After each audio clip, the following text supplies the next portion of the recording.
May 15, 1943. Somewhere west of Kansas, a quiet dawn broke over the rolling fields, the sun barely touching the horizon.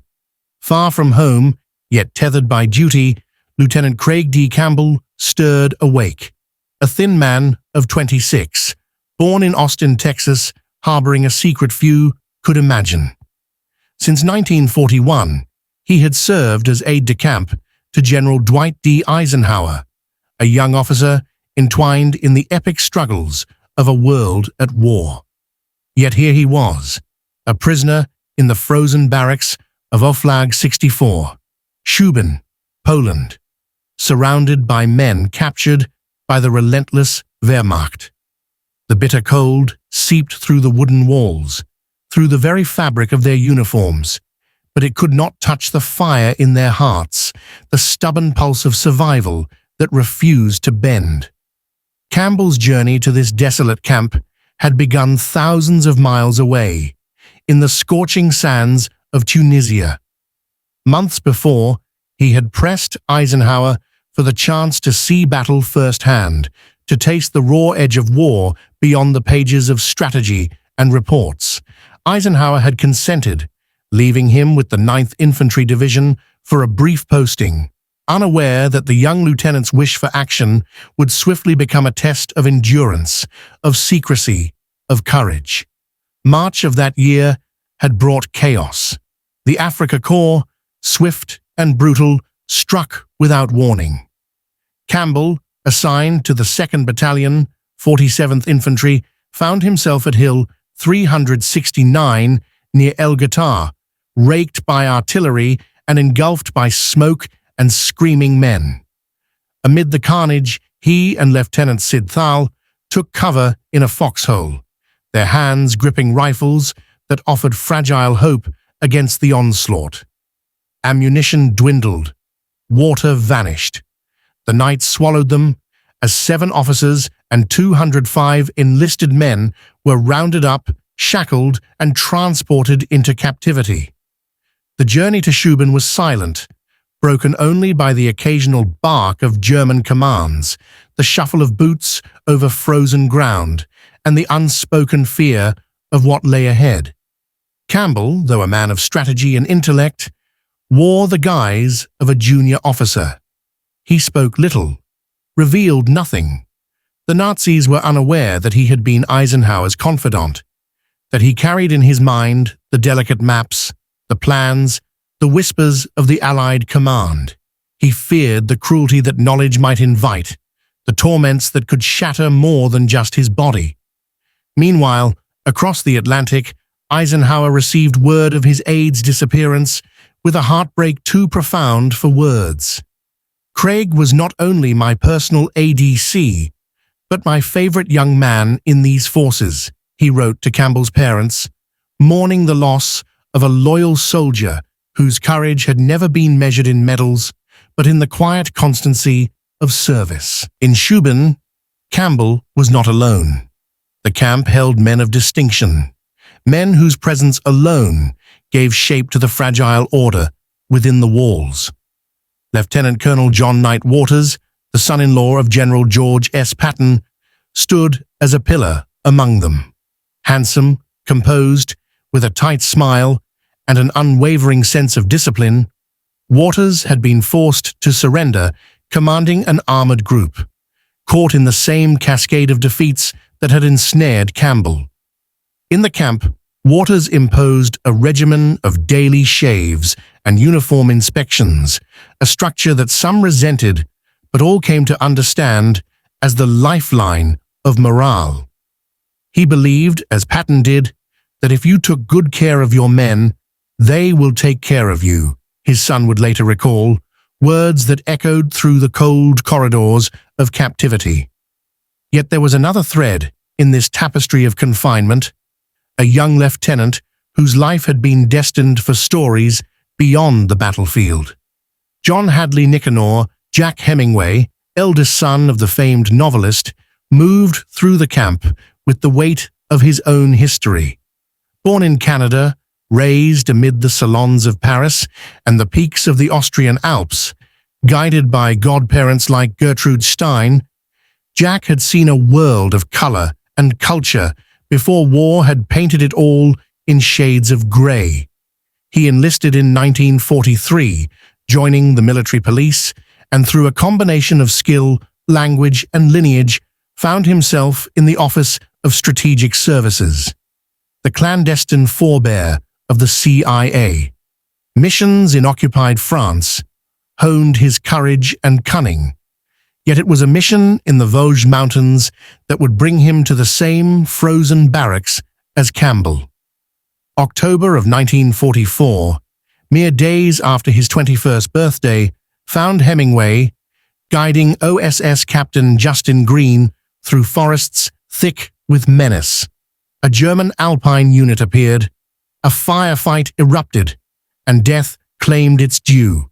The French Joe was lost, Green wounded, and Jack himself struck in the shoulder, a submachine gun spray threatening to sever the path of a life barely begun. He was evacuated to Stuttgart, where German doctors, blind to the stubbornness of human will, sought to amputate. Jack refused, ingesting sulfonamides and water, defying both circumstance and authority to keep his arm, and with it, a measure of autonomy that became his quiet act of rebellion. By the early months of 1945, the camp at Schubin swelled with the stories of these men, all prisoners, all holding secrets, all surviving through a delicate interplay of discipline, courage, and quiet cunning. Campbell, Waters, Hemingway, each carried within him the invisible burdens of identity, duty, and deferred heroism. None spoke of their covert roles. None sought recognition. Fame had no place within the wire fences, no currency in the barracks, lined with straw and frost. What mattered was the daily act of endurance, the careful rationing of food, the silent observance of routine, the subversive maintenance of hope. The camp itself was a world apart, governed by a cruel order, yet shaped in part by the humanity of its prisoners. Daily shaves, inspections, and the enforcement of codes were not mere rituals. They were acts of defiance, of mental survival. Prisoners carved time and space from the cold hours, trading stories, whispers, and gestures that transcended the walls. Laughter, when it came, was a balm, a fleeting proof that the mind could remain free even when the body was bound. As winter deepened, the barracks transformed into a crucible. Frosted breath, the scrape of boots on icy floors, the muted cries in the night, all became part of the rhythm of captivity. Yet within that rhythm, plans began to take shape. Escape, always dangerous, always improbable, became a shared vision, a collective heartbeat. Campbell, Waters, and Hemingway were bound by circumstance and a singular purpose: to reclaim autonomy in a world designed to strip it away.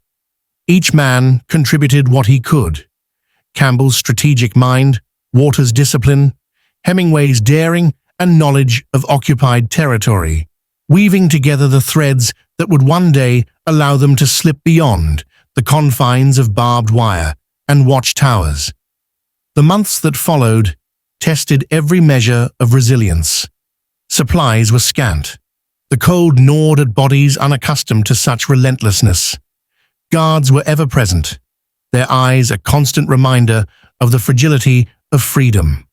Yet in the small victories, a shared loaf of bread, a successfully smuggled letter, a secret map tucked beneath straw, the prisoners found affirmation that life persisted. Conversations were quiet, but in them flowed the currents of planning, of hope. Every glance, every gesture carried meaning. Every day endured was a day won. By early 1945, the war itself had begun to shift. Rumors of advancing allies, of retreating Nazis, permeated the camp like tentative sunlight through clouds. The prisoners felt the tremors of a world changing beyond the fences. a world where patience and cunning might finally meet opportunity.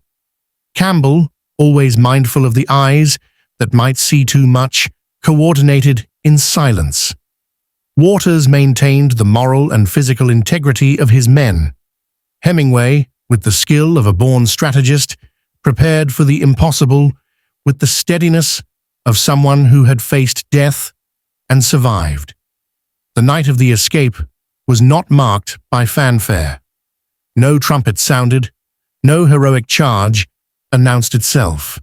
It was a meticulous, almost invisible act, a ballet of stealth and precision honed over months of observation and planning. The men moved through shadows, over frozen ground, past the eyes of guards lulled by routine. Each step carried the weight of countless unspoken fears, of hope tightly coiled against despair. The world beyond the camp fences awaited, cold, uncertain, yet infinitely more expansive than the narrow walls that had held them. Emerging into the darkness, free at last, the men did not shout or celebrate. They walked with the quiet dignity of those who had been tested to the limits of endurance and had emerged intact. Campbell, Waters, Hemingway, together and yet alone with their thoughts, carried the knowledge that survival had not been given, but earned.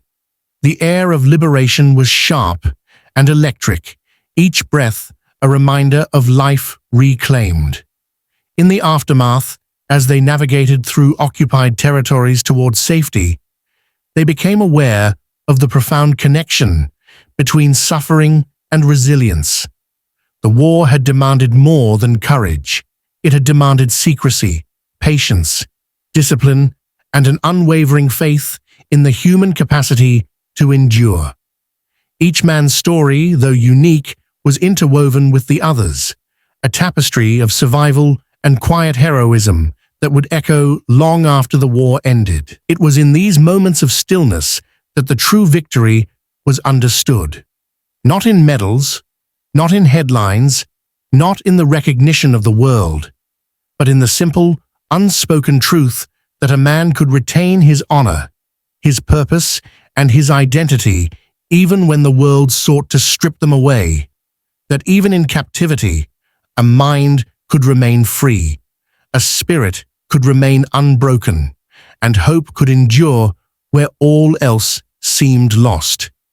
Years later, when the world would look back upon Oflag 64, it would remember not only the hardships, the barbed wire, the cold, but the men who refused to surrender to circumstance. Craig D. Campbell, John Knight Waters, and Jack Hemingway, names etched not in monuments, but in the quiet record of courage, ingenuity, and the indomitable human will. Their story stands as a testament, timeless and enduring, to the resilience that defines us, the courage that carries us, and the unbreakable strength of the human spirit, even in the shadow of war.